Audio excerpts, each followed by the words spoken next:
Welcome to Day Zero Update for July 14th, 2024. I'm your host, Chris Alogi. I'm Brandon Perkins. And I'm Gianna Victorio. And yeah, it is Bastille Day. Yep. For the French, celebrating their independence from the UK. Funny. Yeah, but funny. That's a weird part of the month. There's not really a ton of big news, but we do have a few things here. Mm-hmm. Probably the biggest is that Xbox is making changes to Game Pass. Yep. I will tell you about that stuff and the weird place that service is in now. We got a bunch of, or a couple of remasters here. One that's probably pretty welcome, and one that doesn't need to happen. Mm-hmm. But yeah, before we get to that stuff, we'll talk about what we've been playing here. For me, I've been kind of having a low-key week here, but I did play a good bit of Euro Truck Simulator 2. Finished this event that ended right about the time we were recording. That required me to get 10 deliveries done from Switzerland, from or to Switzerland, to 10 different countries. So that took a bit of time, as it often does, since that's a country that is surrounded by France, Italy, and Germany, and those are the three easy ones, but getting the others took a bit of time because they don't always offer jobs to specific places that you want, so I had a bit of time just traveling between the three cities they have in that country, Bern, Geneva, and Zurich, for that, and kind of seeing if I could get jobs to places I would like to be able to go to, but yeah, ended up getting that done, so that is nice. Let's see, the other thing I did, I played some Mars First Logistics, which I did a stream for, kind of showing some of that off, and that's still a fun game. Got a new blueprint for a kind of neat little design that essentially is kind of a vehicle crane game kind of thing. We have a tall structure with wheels on it. Then you have these hooks that are used to pick something up and kind of cradle it under the vehicle. That I believe is supposed to be used for ore, but I've not done that job yet. But I've used it for hydrogen tanks and stuff like that. That is pretty useful for. It also has rockets on it that don't really do much. They're not that useful, at least for where I'm at. But yeah, that game's still a lot of fun. And last one, I did a stream playing some NCAA Football 14.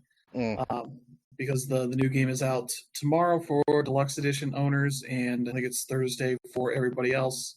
Yeah. And I managed to get the pre-order in for the Deluxe Edition, so I'll be able to start playing it tomorrow. Excited for that. But yeah, kind of going back to this game and kind of seeing like what it was doing. One, most of the online stuff has been removed at this point, and I found a reliable way to crash the game and kind of cause the console to freeze on the Xbox 360. Or just to try to go to a game in Ultimate Team, because that mode has been disabled and it just freaks out and just freezes the console at that point. So that's a pretty reliable way to mess it all up. But yeah, did some hopping around in different modes. I played some Road to Glory, which I have a linebacker at Oregon who our team got wrecked because they just kept they were playing Tennessee, who wasn't ranked, but Tennessee kept going no huddle. So it's just kind of constantly going into plays without stopping anything. So you, in that mode, you don't call plays. And my player was a starter, but not high enough level, like captain or whatever, to be able to audible anything. So I could not audible out of any of the plays. So we would just be running the same play, 4, 5, 6 times in a row. And they just picked us apart as much as I could do in that. So that's like a thing I'm like hoping that the new game avoids. Kind of easy ways that the AI can sort of exploit its own systems. Then I jumped into some of the dining mode. I have one with Ohio State and one with Tulane is I picked a bad team intentionally, and I'm playing as an offensive coordinator, so I just do all the offensive side of the plays. And that team is real bad. Also didn't help. I was shaking off, 8-9 years of rust of not playing that game for quite a while. So I had plenty of interceptions thrown and bad plays and all that. So it's partly the team sucks. Managed to get one win out of there the couple games I played, mainly because I had a running back do pretty well, though then he got knocked out of the game with a mild concussion, but he was ready for the next week because we were in that weird period of concussions being recognized by the NCAA and the NFL. They're like, this is serious. You should probably not play with a concussion, but also there's no recovery time for it. So they're just back in the next unless they somehow get a severe one, which I don't know that game has that. But yeah, that game was pretty fun to jump back into and see kind of where I left it off from where I last played. So yeah, that's been pretty much it for me. So what have you been doing, Brandon? Still playing Trails Through Daybreak. And do you want me to just go ahead and talk about it now, or do you want to let Dan Reb go through first? If you want to let Dan Reb talk about the rest of his stuff, and you both can go in on that game. Yeah, let's do that. Okay. So I've been playing that. Dan Reb, what about you? Yeah, so the main game that I've been playing has been Trails Through Daybreak. I've had it for a few weeks now. I wasn't on the show last week because I was at Anime Expo, and I actually met a few people from Falcom, mainly Toshihiro Kondo, who's the president and one of the producers on the Trails series. So that was an honor. I had him sign my copy of Trails in the Sky Special Edition for the PSP. So that was cool. And then I'm sure you guys covered it last week that at the panel, they officially announced the sequel to Trails to Daybreak. So that was pretty cool, like being there in person and being excited. I've also never seen any Trails cosplay in my life. And then at that expo, I saw a lot of Trails cosplay. So yeah, that really warms my heart. So that was pretty awesome. I'll be posting more about it on the site, but I did talk about that panel. I talked about East 10. So yeah, a lot of cool content on SmashPad right now if you want to know about Anime Expo. But going back to Trails to Daybreak, I rolled credits, finished it. The platinum is actually way more attainable than it has been in previous entries, but it does require you to beat Nightmare Mode, which shouldn't be too bad considering the New Game Plus allows you to carry over your level and your quartz. So that should make everything a cakewalk. But, I rolled credits at 105 hours. So that's a very long game. Granted, it could be, a lot shorter if you're not doing all the side quests. But, Brandon, I'm pretty sure with every Trails game, you've played through every side quest as well, right? So yep, or at least tried to. Yeah, exactly. Because they have this rating system that not only allows you to get more stuff, but your ratings sort of carry over to the next game.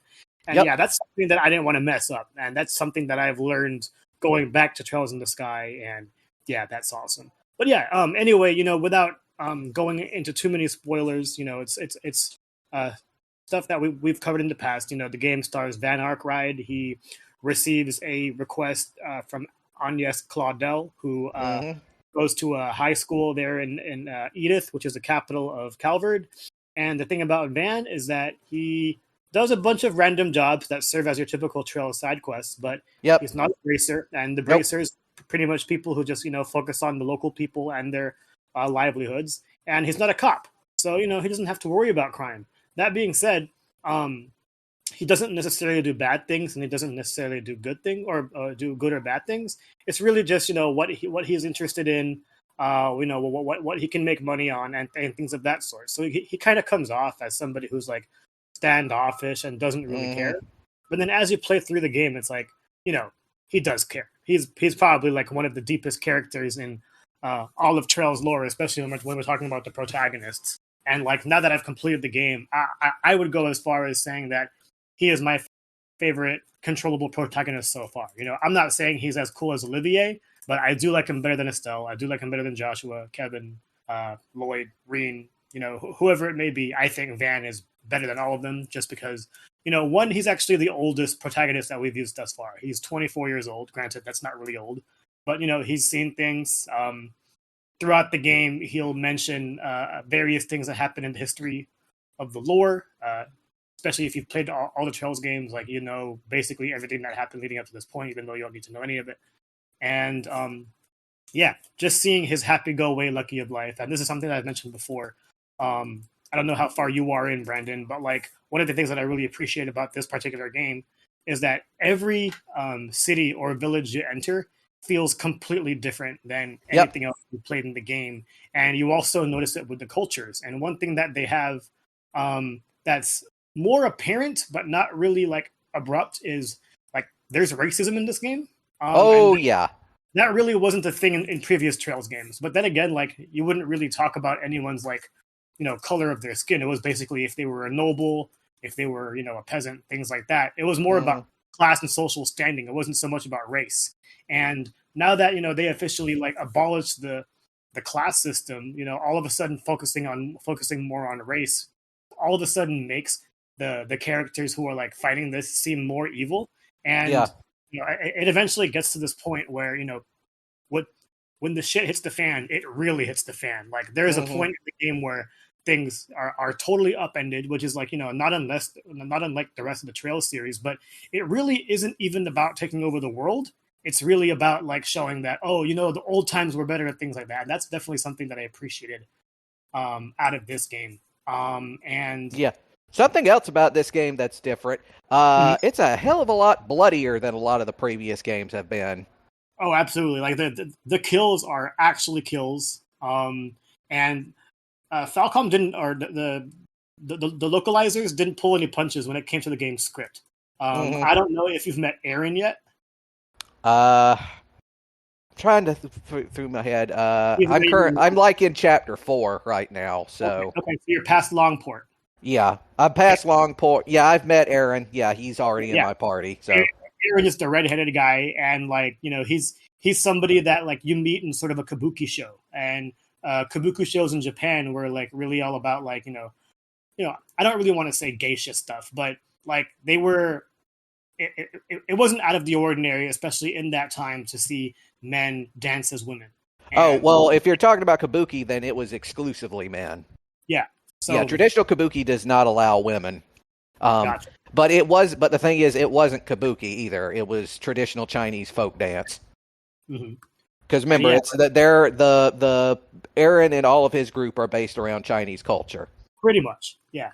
And that's also something I appreciated. But it also just goes back to like how talented of a character he is, and he was probably like, aside from Van, probably my most favorite character in the game, just because all of his one-liners were absolutely nuts. One thing that he commonly does is he always makes fun of how old Van is, and again, he's 24. He's not old, but it's everybody.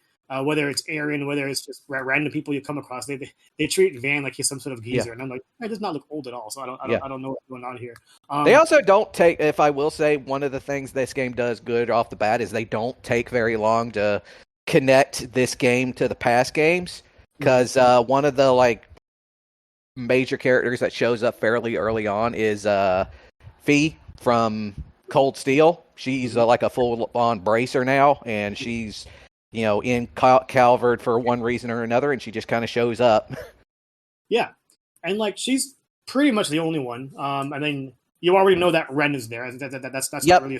It's just she's in the beginning trailer, and like it just goes to show how mature they've all gotten. Like you're talking about Fee. Going back to Cold Steel, Fee has like definitely grown into a very capable bracer. She is a super. She's a superstar as far as Trails lore goes. Like one of the people in your party, Fairy, who is also a former Jaeger, like she definitely looks up to her, and it's awesome seeing how she pretty much fangirls over everything that the Soulfeed did. So, it's not just that; it's also the fact that she was essentially mentored by the same woman that mentored Fee. So there's this sort of connection there. Stuff happens there, which you already went through in the demo and the first chapter of the actual game. Yeah. So I will, and another thing about this game, I got to say, compared to, and I talked about this a lot like last week, that I think one of the reasons I love the Trails series more than any other JRPG series out there is that they're not afraid to talk about a lot of like really serious issues and not like abstract it. So like you talked about like racism. Yeah, racism is actually a big part of the plot this time around because Calvard is like a first world, democratic republic, which is basically unheard of in the rest of the Zamorian continent. And the closest they've got next to them is Liberal, which is like a constitutional monarchy. So, Calvard is literally the only republic on the entire island. I mean, on the entire continent. So, yeah, the racism stuff is definitely like a big part of it. And part of the reason is because it's directly tied into the fact that, that a lot of the people who were like originally members of the old nobility before the revolution happened. So, you'll run into like these guys who are like, who've taken on the title of the High Bloods, after that particular gang was done away with in Crossbell. And yeah, it's like pretty much all of the like highly reactionary groups that you come in contact with this game are in some way connected to these neo-monarchists who want to abolish the republic and bring back the old monarchy. It's like really, it's like for a Japanese JRPG, that's something that is almost unheard of. Yeah. Writing wise. And then it gets even further then. One of the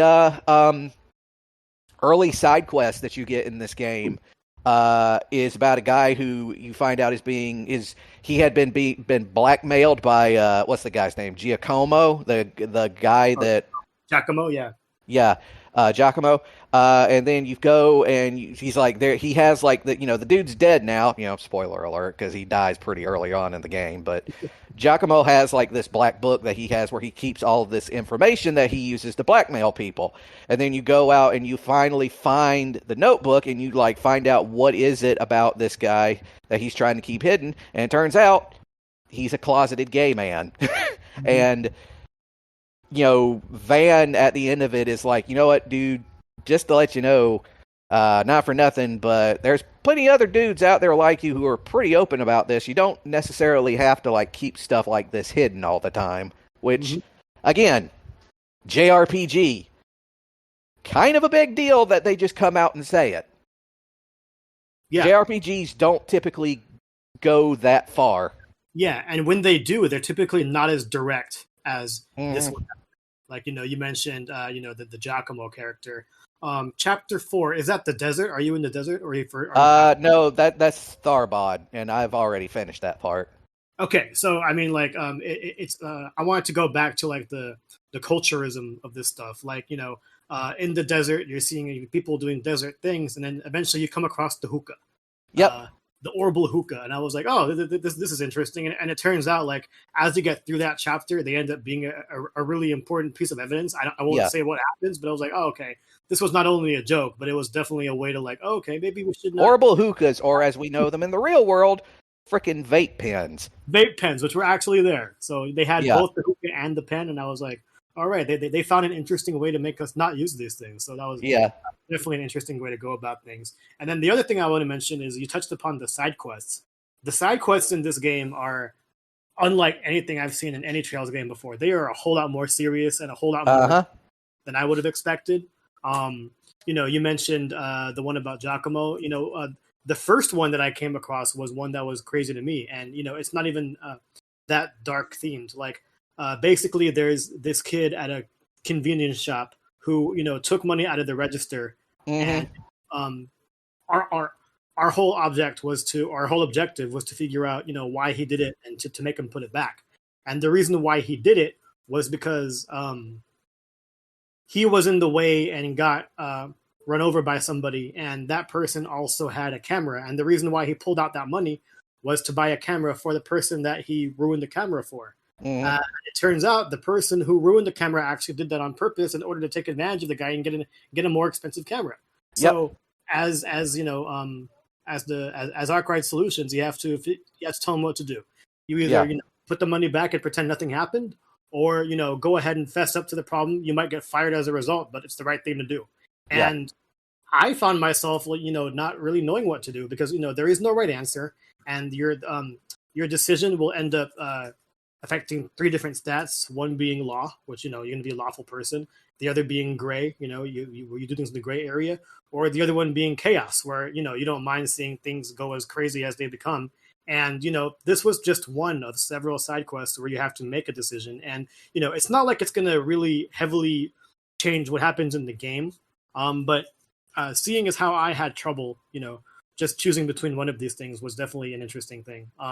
Another side quest I played through was we came across this girl in the nighttime who lost her sister's earrings, and we had to go through the underground sewers to find those earrings. But the weird thing was that the monsters, she didn't care about the monsters that were under there, and they were all like high level dangerous monsters. And we get through all of them.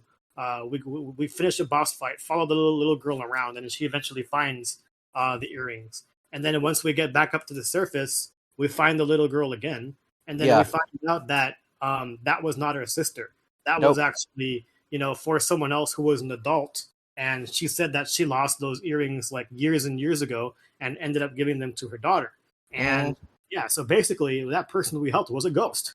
So I'm like, why is Van seeing all these things? And we're talking about things like the supernatural. We're talking about racism. We're talking about death. We're talking about just people straight up being assholes directly. And I'm like, these I'm used to I'm used to rescuing cats in the tree. This is not that, and that it definitely felt more mature in that regard, and that's definitely something that I appreciate this game for.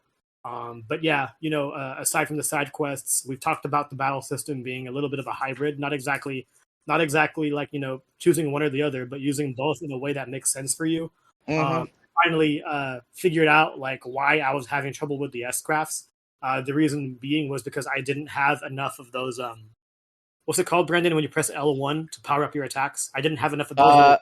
I forget what it's called, but I know what you're talking about. I think it's a boost. Yeah, you have to. Oh, there you go. S boosts. You have to have at least 2 S boosts in order to use your ultimates, and I didn't realize that at the time because traditionally in the series, all you had to do was make sure you had 100 CP or more, and that was the main thing there. So it was definitely cool going through the whole game. A lot of the characters were awesome. Like there was one I didn't really care for, but at the same time, like he had an awesome backstory as well. And the cool thing about all this is that we already know there's a sequel. And like this is not really a spoiler, but one thing that I really appreciate was it didn't end in a cliffhanger. The ending felt like an ending, and I'm glad it did it the way it did. And even though it was like 105 hours, it was 105 hours well spent, and I will go as far as saying, as of right now, this is my game of the year, and I have not said that about any other Trails game, and the reason being is that you can start here if you want to. It wouldn't be my wholehearted recommendation as a fan of the entire series, but if you wanted to start here, I would not blame you at all. I don't know if, but before I go on, I don't know if there was anything else you want to talk about. No, I think you pretty much got it. When is the second? Well, I was fixing to say when is the second one. We already know. Never mind. I was going to say that, but yeah, let's go ahead. So it's the second one is planned for the beginning of 2025. So we don't know exactly when, but that's the plan. I have heard in some circles that because we're catching up so fast, there is a legit opportunity that the one after that, the third one, the Farewell Ozemiri or whatever, or Kai is what it's being called. There is a possibility that we might catch up to a point that we're day and date with Japan. If that happens, that would be huge. I'm not saying it will happen. I'm not saying that that it's a for sure thing, but if that happens, it would be huge for the series because having being caught up and not being behind with the Japanese releases anymore would definitely be a big deal for just the health of the series moving forward. So after playing a 105 hour RPG like Trails Through Daybreak, I needed a little bit of a little break, and that game that I'm playing right now is Spy Anya Operation Memories. This game is a licensed game from the Spy Family anime series.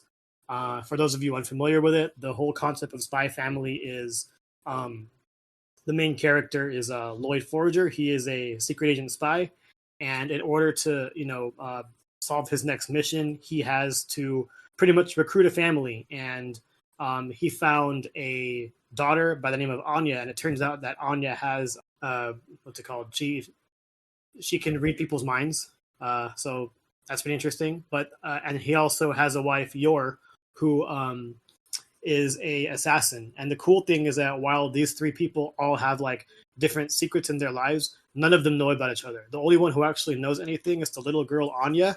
But she's a little girl. Other than like knowing what people is thinking, she can't do anything. She's not particularly smart. That said, she's not stupid either. But she's just there for comic relief and things like that. It's become one of my favorite wholesome animes released in recent memory. So I'm definitely enjoying that. But yeah, the game is pretty bare boned. I wouldn't recommend it unless you were a fan of the series. And even then, it's a hard recommendation just because of how slow it is. Basically, you play as Anya, and you want to just find all these memories, whether they be at the park, whether they be at your house, whether they be at school. The game flow is pretty much just you wake up, you go to school, and you look for what are called super cool things. And when you find these super cool things, you take a picture of them, Pokemon Snap style. It'll rate you based on the angle, based on the action, and based on like how clear the picture is. And then after that, you go home, you eat, and then you play these mini games. And the mini games can vary. One of them is you and Yor are at home and you're just chopping vegetables. Another one is pretending that you're seeing what life is like as Lloyd or Yor. Lloyd is a secret agent, of course. So one of his mini games is to go through a museum and examine all these paintings using various kinds of stealth. And it's typical stuff. You're just sneaking around and then pressing circle when you see a certain painting. And then after you do all that, you go back and complete it that way. And then you're awarded points that you can use to buy cosmetics and buy other content. And that's pretty much the loop. You lather, rinse, repeat there. So it's pretty bare boned. I don't know how much this game is. I wouldn't recommend anybody buy it for more than $20. So if it costs more than that, yeah, I wouldn't recommend it there at all. But I'm having fun there to bring this game to play while I wait for the next game to play. Right now we are experiencing the Concord beta. So if you're on PlayStation Plus, this is the last day for the beta before it opens up to the general public, I believe. And so far I'm having fun with it. I really suck at it. But yeah, like as far as the way the story plays out, for what little story there is, it's very much Guardians of the Galaxy. A lot of people making fun of it because it's so similar are not wrong. It definitely feels like a game where they just didn't have the rights to use them. But I'm definitely having fun. It definitely has some hints of Overwatch. Right now, the only modes I've played are completely random. One was a death match, and then the other one was this card collector, where whenever you kill someone, you have to collect their card, and first to 30 wins. And I've played about a game each for those modes, and I lost them both terribly. But part of it is like your team too, and not only did I suck, but my team sucked too. And then I also got involved with the Valorant beta. Valorant for console was announced during Summer Game Fest. Got a code last week to try it out, and it's a pretty nice strategic competitive game. Again, like Concord, I'm not all that great, but the main thing here is like Concord, like Overwatch, it's not really a hero shooter. It's really just making sure that you're doing the right thing. But every character has different abilities, and I've only learned one. So yeah, I'm still working on understanding these games, but yeah, these are all pretty fun to play, especially after just getting through the long epic. That's about it. I'm looking forward to playing NCAA, and I also do have a code for Flock that I plan on starting sometime soon. All right. So yeah, let's get to some news, and we'll kick it off here with some subscription news, as we got the PS Plus game catalog lineup for July. That'll be going live here on Tuesday, the 16th. They got a good bit of stuff here. For extra and premium, there is Remnant 2 for PS5. Yep. So you can check out the sequel there that I've heard good things about. Yeah, it's the Remnant games are basically sometimes described as Dark Souls with guns, and that's a fairly accurate description, I think. And it is, they're just really good. So yeah. Yeah. And they play around with the way that they serve you the campaign, as you kind of don't have a linear path through everything.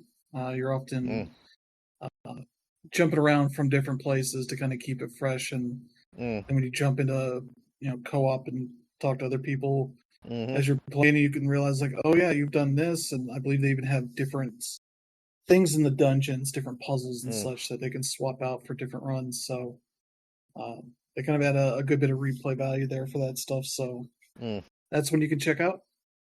For right. PS5 and PS4, there's Crisis Core Final Fantasy VII Reunion. So that's the HD remaster of the PSP game that people liked a lot. But definitely feels like a PSP game, like it's a more compact experience than what you would typically expect out of, especially one of the spin-offs of Final Fantasy. That follows the story of Zack, who figured to Rebirth a lot more for that. So yeah, that's when you can check out there. Also for PS5 and PS4, Mount and Blade 2 Bannerlord. That is a neat series there. It's a PCS series where it's a sort of action RPG kind of game, but with a lot of strategy elements as you're moving your character around on an overworld map, that kind of thing. Has some randomness there to how things go, but the combat kind of has a little bit of Souls-ish kind of vibe to it. The way you're kind of aiming your attacks and trying to avoid attacks from opposing enemies and such, whether you're on horseback or on foot or whatever. So that's one of those neat little games. For PS5 and PS4, there's the Jackbox Party Pack 9, which I believe is the most recent one here, and has a handful of new games in it, like sequel stuff specifically. But there's a couple of good ones here I've seen. There's one that's kind of a trivia game, but it's based on like years that certain movies come out, and you're trying to order them in the right order, that kind of stuff. But you don't always know like what the first or the last one's going to be, so you can get messed up that way. And so there's a lot of good like team and solo opportunities there for that kind of stuff. So that's that's a fun game to play with friends, family, or be able to get a bunch of. For PS5 and PS4, Pathfinder: Wrath of the Righteous. This is one of those old school style kind of computer RPGs based on Pathfinder series, which is kind of D&D, but more original or unique from D&D, but heavily based on a lot of those same ideas. So yeah, Pathfinder was like originally a variant on, I think it was edition 3 of D&D. With some additional add-ons there that sort of became its own thing. But yeah, I've heard good things about this. I might give it a shot at some point. Yeah, so there's that. Also for PS5 and PS4, No More Heroes 3. So that's the latest game in that series with Travis Touchdown and his thing, so you can check that one out. Then also for PS4, Travis Strikes Again, No More Heroes Complete Edition. This is the Switch exclusive game that they finally brought to other consoles. That isn't like the main games; it's more mini game based. Where you're doing a lot of like different kinds of mini games to fulfill whatever thing you're going for. So there's that. For PS4, there's Deadcraft. This is a zombie survival action game, so Left 4 Dead kind of thing. Yeah. There, so you can check that one out. Then also for PS4, Steep from Ubisoft, the sort of snowboarding, skiing, wingsuits, paraglider stuff. A neat little sports action. It has a lot of neat stuff for recording your stunts and sharing that stuff. So yeah, it's a pretty cool little game. And that's your main lineup for Premium and Extra. The stuff for Premium, which includes PSVR 2 and some classics. For PSVR 2 stuff, since they seem to be doing this regularly, it's Job Simulator, one of the best games, one of the best VR games. So it's very fun, kind of role-playing game, I would say, where you're playing a character who's kind of going to this museum of sorts to learn about these, human jobs that these robots assume happened. They try and figure out what these jobs are all about. It's a fun, silly kind of game, so there's that. Then we got a PS2 game here, Summoner, which was a launch game. I believe this was... who was it that made this? This was, Volition. They had 2 games at launch, I believe. Summoner and Red Faction. Summoner was the one that wasn't all that good, but you have a chance to play that now on a PS5 or PS4, so that's cool. I believe it's like a magic first-person shooter kind of game. Yeah. If I remember correctly. That's cool. Kind of digging deep into the PS2 library for something like that, so there's that. Then we got 2 PSP games, Ratchet and Clank Size Matters, which I am excited about. Upon seeing this being announced, I pulled out my PlayStation TV and kind of made sure I had it on there and started playing some of it. And still holds up pretty well. Very much in the vein of the original trilogy on the PS2, though being a PSP game, the camera controls are a bit weird, as they have left and right on the camera mapped to the shoulder buttons. So I assume you'll remap that to the right stick, and then have strafe and movement are separate. You can swap them between the D-pad or the left stick in the game. So, but when I was playing, it seemed just more natural to kind of just only use strafe and then use the camera controls to change where you're looking. So, but yeah, that's a pretty solid game. So I'm excited for that to have a new Ratchet and Clank. And then the last one here, Jeanne d'Arc, the level 5 strategy RPG, taking the story of Joan of Arc and making it anime as hell. So yeah, that's a fun little game. I think it's one that kind of wears itself thin a little bit the more you get into it, but at least for the first 5-10 hours, it's a very good. So yeah, there you go. That's if you like your Final Fantasy Tactics, that's one to check out. So yeah, that's your PS Plus game catalog for July with some cool stuff there. Yeah, definitely a really strong month in general. I had a lot of these things. I just don't know if I have time. I know I'll definitely put in some time with the Jackbox Party Pack because I've always loved those, especially when hanging out with other people. I've never played No More Heroes 3 or Travis Strikes Again. I didn't even know the latter was available yet, so the fact that it's here is pretty awesome. And Jeanne d'Arc is one of the best strategy games of all time. So the fact that it's here is So yeah, there's some cool stuff there. But yeah, speaking of subscription services, Nintendo Switch Online also got some stuff, specifically Nintendo Switch Online Plus expansion pack. For the GBA app, they added 3 Starfy games, all unlocalized. So they're all called Densetsu no Starfy, Densetsu no Starfy 2, and Densetsu no Starfy 3. So those are available now.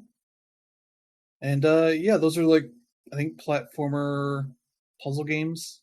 I loaded up the first one on my Analog Pocket for a bit and was like, there's a lot of text here to throw it at people with no localization. So that's to people. Because there's a lot of signs and such that have text on them that's like, okay, I have no clue if this is important information or just flavor text. There you go. I believe this was also a HAL Laboratory game. Yep. I do remember that the legendary Starfy was on the DS and that was developed by TOS. I just don't remember if this was a remake of any of those This is GBA, right? Yeah, this is GBA. Yeah. So, yeah, I don't remember if it was a remake of any of those, and I do remember having a lot of fun with it. So, yeah, these do interest me. When I saw them, I definitely, downloaded them right away, but I haven't popped them in yet. But yeah, considering that they're unlocalized, it's a bit of a turnoff, but I'm glad they're here, I guess. Yeah. So it seems like the GBA versions were also made by... Okay. But yeah, they kind of had the vibes of a Kirby, but it's a bit different played of it, so... Yeah, definitely don't expect a Rise Star, though. That was a completely different kind of title. Yeah, so yeah. There you go for that. That's a neat addition there. But yeah, speaking of Nintendo, we got the update for Nintendo Switch Sports that adds the basketball mode to it. That came out last week on July 9th. Your game is updated, and you can check that out. That's about all you need to know. So there you go. But yeah, we got some dates here. One here, say remaster of a game that maybe did not need it, but Aero the Acro-Bat is coming to PlayStation, Xbox, Switch August 2nd. This is a Sunsoft game, but it's being published by Radalaika Games publisher. So yeah, you'll be able to check that out. That was originally a Genesis game, then got ported to Super Nintendo and the Game Boy Advance. Got a port of it as well. And yeah, this was in the wake of, Sonic the Hedgehog. Everybody wanted to have their own animal mascot platformer kind of thing, and this was one that Sunsoft came up with, and it released. It's not really one that people have much fondness for, but it seems like this will at least have save states and some filter options and cheat stuff as well. So you get infinite energy, infinite lives, invulnerability, all that kind of stuff. So that's cool. At least that's the thing that more of these games should have. So yeah, there you go. Yeah, I was just going to say that, Aero came out during a time where everybody thought they needed some sort of mascot platformer. Aero the Acro-Bat was decent. It was made by Sunsoft, and they didn't really make terrible games, but they didn't make great games either. So that. Yeah. So yeah, it's just like, it's a game that came out. It was all right, but not one that really sticks with most people unless you happen to be the game that you or your parents bought that you had to stick with for 6 months or a year or whatever. So yeah, there you go. You have a chance to play that right after Tomba releases. Yep. So good luck with that. And see what else. Yeah, Tomba and Star Wars Bounty Hunter and World of Goo is August 2nd. So good luck, Aero the Acro-Bat. But yeah, we got another game here coming out in August, August 16th, Castaway, for PlayStation, Xbox, Switch, and PC. This is a pretty cool looking game. It's basically a Zelda-esque kind of game, featuring some, I would say maybe Game Boy Color, like plus kind of graphics. Not quite Game Boy Advance, but maybe it could be Game Boy Advance level game.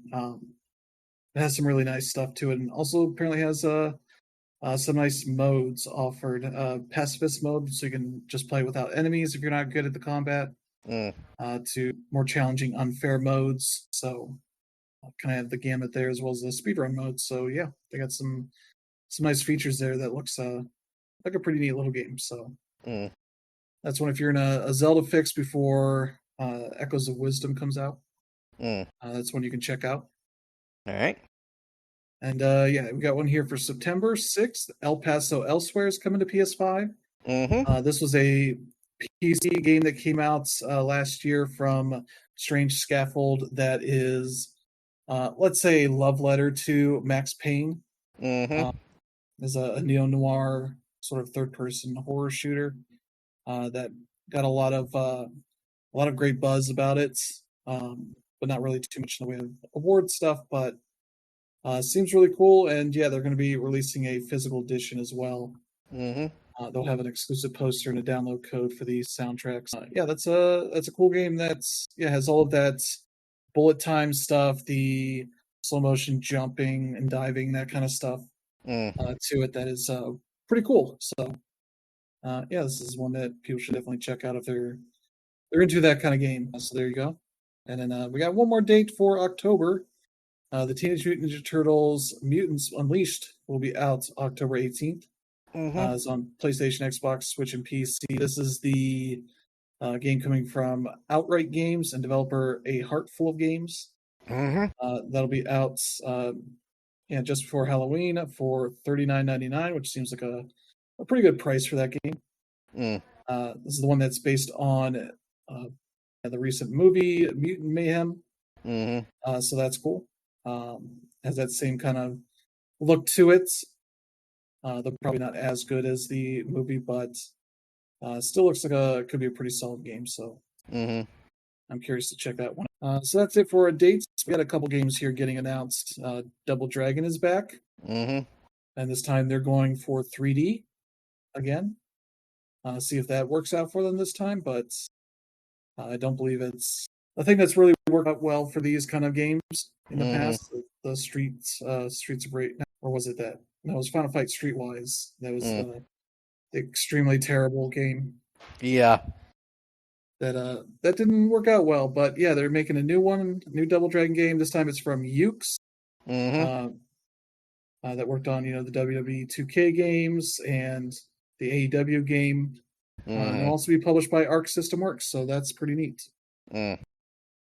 Yeah, I mean, it's a little wild that they keep trying to make Double Dragon happen. It was great in the late '80s. I definitely had my fun with the bad movie and the NES game, but I haven't really had much fun even with the later one. So the fact that it's being made by Ukes is even more weird because, as you said, they make wrestling games.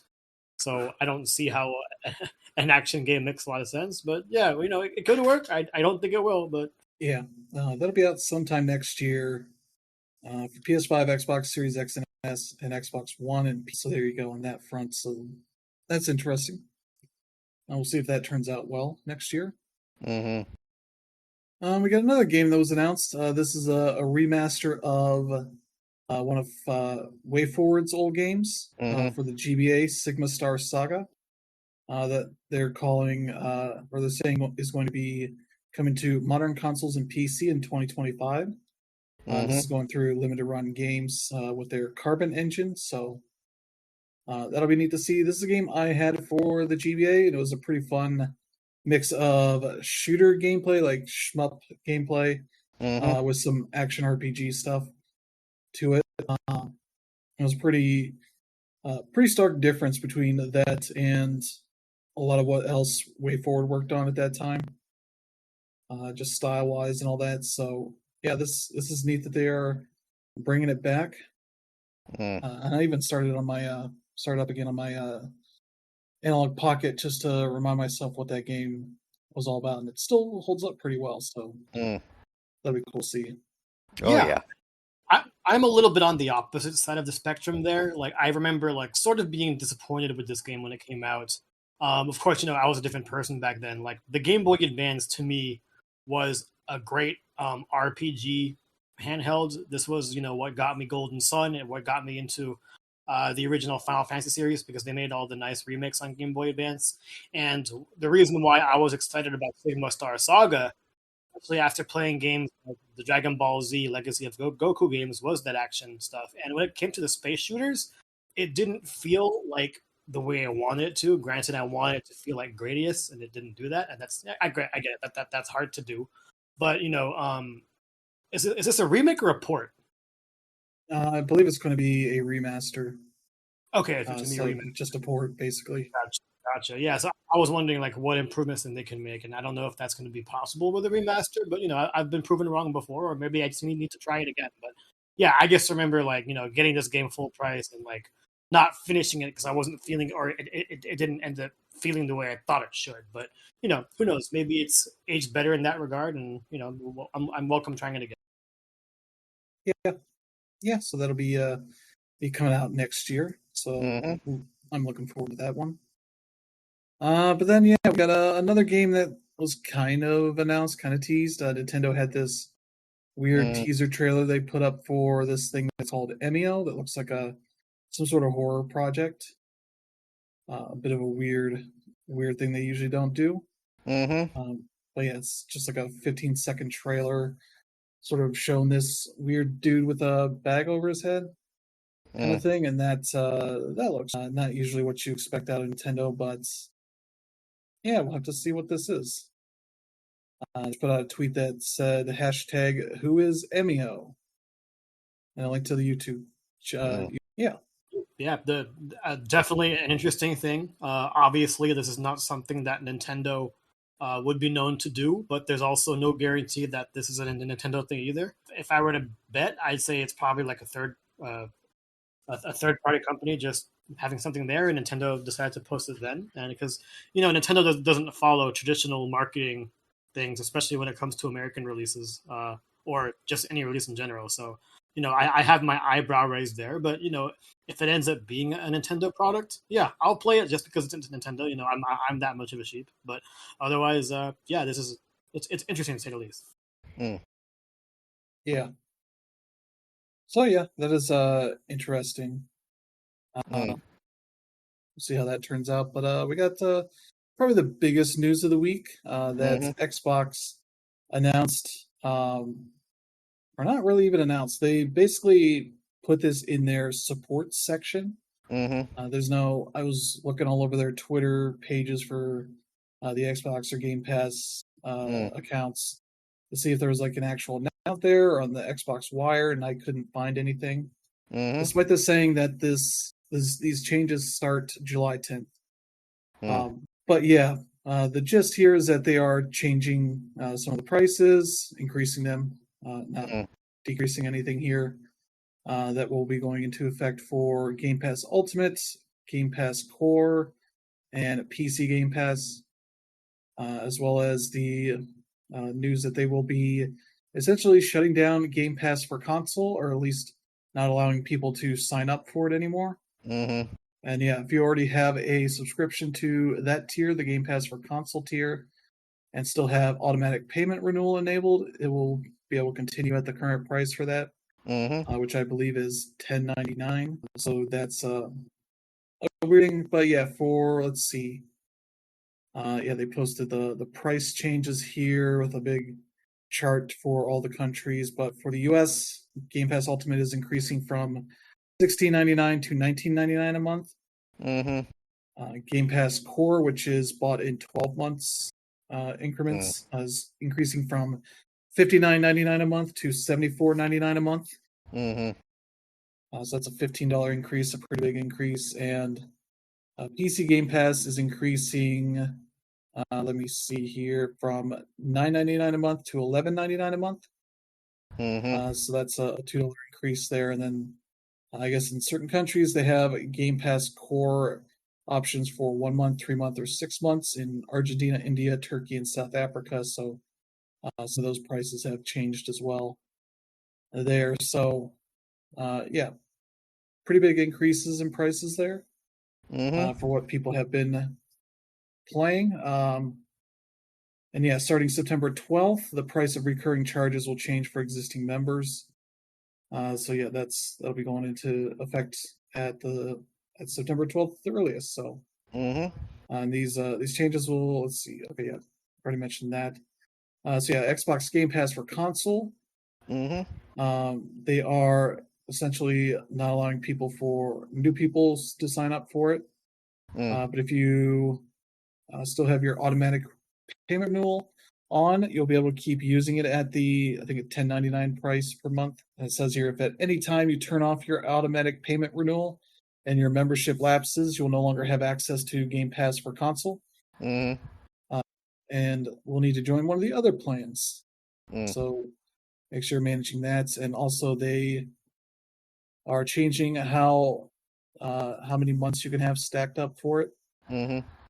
Let's see. Game Pass for consoles codes will continue to be redeemable until further notice. As of September 18th, the maximum extension limit will be 13 months. But if you already have more than that you're going to be fine. But you won't be able to go up to 13 months once you dip below it. So if you're stocking up codes, you're going to have to keep those codes in a safe place. But yeah, they are introducing a new tier called Xbox Game Pass Standard. It will be $14.99 a month. That will, let's see, let me see, have FAQ stuff here. Game Pass Standard gives you, hundreds of high-quality games.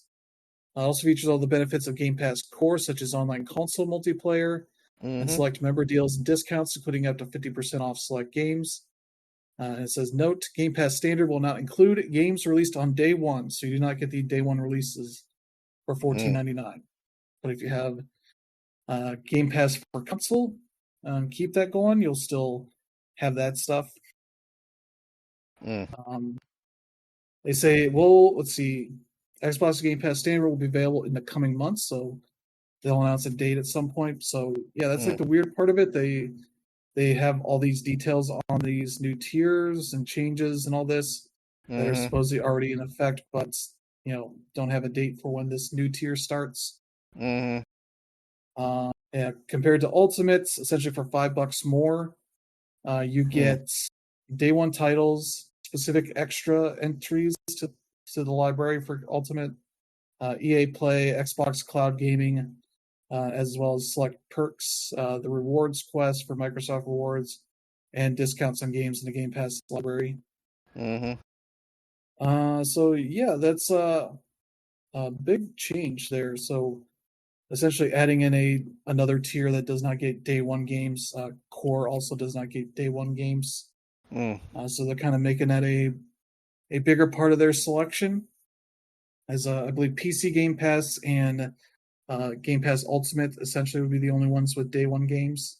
So you'll either have to pay $12 if you have a good enough PC for those games to do that, or $20 for Ultimate, which is a lot for something they would like it to be recurring, but that seems like I would have to change that to just when there's interesting stuff. And really interesting stuff. Otherwise, I don't think it's necessarily worth $20 for what's on offer most of the time. And yeah, there's one more big change. It involves Microsoft Rewards, where currently people have been able to kind of grandfather themselves into a feature they have there called Auto Redeem that allowed you to get, essentially say, if I have enough points for this thing, redeem it for this specific item, and you could get a discount on Game Pass Ultimate for 10,500 points versus the usual 12,000.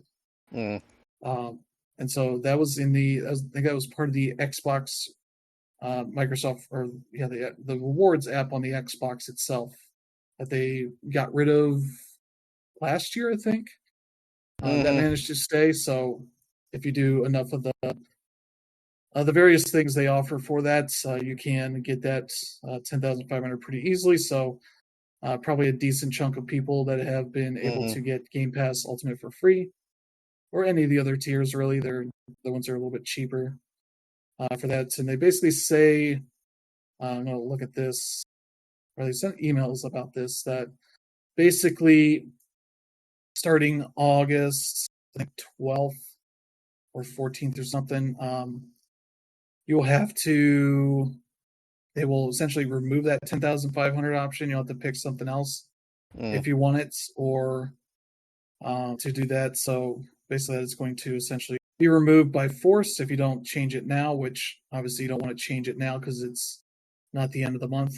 So I have one more code to get out of that, and then I'll have to see if I can get 12,000 points a month, which is doable if you do all of the things, but they're all very boring and uninteresting to do for this shit. So, and they've been doing various things to Microsoft Rewards over the last year or so to kind of make it more annoying to people, either removing opportunities for getting more points or making like search stuff you have to do. They add more timeout stuff to make you not be able to do it as quickly, essentially to annoy you into stopping it, and all sorts of stuff like that. Yeah.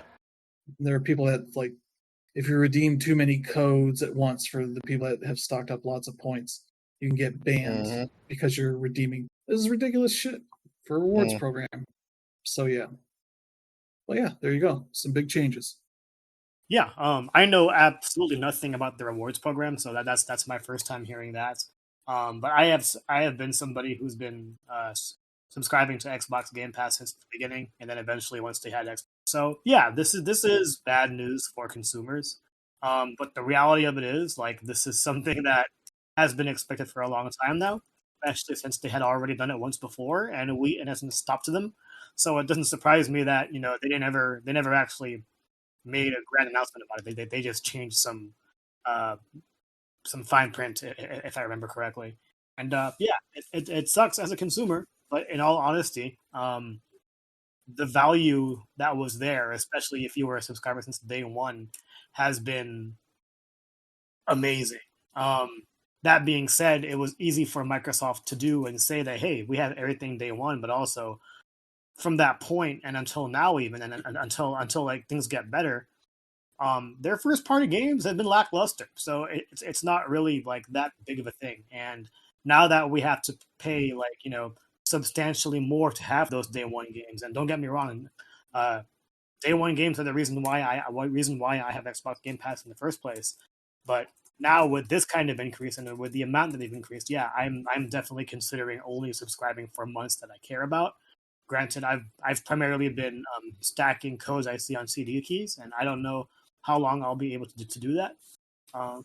But yeah, like it's unfortunate, but also like Microsoft is, they're putting their money where their mouth is because they just got through a very, in my opinion, a very successful Xbox game showcase during Summer Game Fest, and if those games are worth half their salt, the prices that we see, in my opinion, are still worth it. But is it worth it?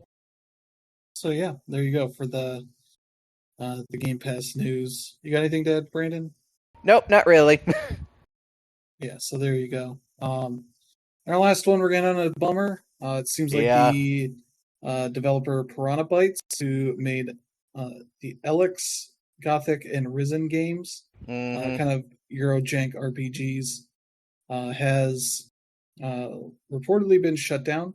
Yeah. They were owned by Embracer, which have been seeking a buyer for them, but seems like nobody bits on that. So yeah, they were reportedly looking for a new publisher last year. The CEO addressed reports of an impending closure by stating the company was in a difficult situation, while expressing optimism about finding a partner by saying, "Don't write us off just yet." This was in January. But yeah, German website GameStar published a story reporting the studio was officially shut down in late June. Despite this report, there still has not been an official announcement of closure from Embracer or Piranha. The studio's website remains inactive, so not much there. But yeah, people still trying to find details to explain what happened here. Mm-hmm. But yeah, this is interesting and sad news for a studio that made these kind of weird little games that managed to keep them around for a while, but Oh yeah. yeah, not enough to keep them in great shape. Yeah, definitely a bummer. I don't know if you guys have played any of the Elex games. They're both actually really good, and no one talks about them. But the reality is, that's the majority of the games that Embracer puts out that are actually that actually are good. Again, like they're good. They're not great, and no one talks about them. And as a result, they're not going to sell. And not going to sell, you're not going to exist. And that's the tough reality here. So, really sucks to see, and I feel sorry for everybody that's affected by. Yeah. So yeah, that's some sad news there. Hopefully they can find some new jobs at places that are not being owned by Embracer. Yeah. Which I saw was it Greedfall 2's early access is starting on PC pretty soon, so maybe they can find some work on games like that. I could probably use it, but yeah, they're another casualty of the Embracer fuck up. So yeah, there you go. And yeah, we'll end on that bummer. So yeah, thank you all for tuning in. Thank you to Brandon and Danner for joining. Always. We'll be back next week with a new slate of news and things to talk about. All the games are coming out next week, so we'll probably have plenty of things to talk about. I think Game Pass literally gets like 4 games next week. Flock, Dungeons of Hinterberg, Flintlock, and Kunitsugami are all out next week on Game Pass. Oh, I had no idea. This was on Game Pass. Cool. All right. Yeah, Darkest Dungeon 2 is also out that week. The Riviera, The Promised Land remaster is out. The TMNT Splintered Fates, Bow Path of the Teal Lotus, and the Nintendo World Championships NES edition. They're fighting for space there as well as the College Football 25. That's 10 games. That's only like the 10 most notable games. It's not even all of them. It's also like how I've seen there's like a bunch of games releasing between August 6th and August 8th, and I saw one the other day. I was like, so annoyed because I was like, this is a cool game, but why the fuck do you keep announcing these games for August 6th, August 7th, or August 8th?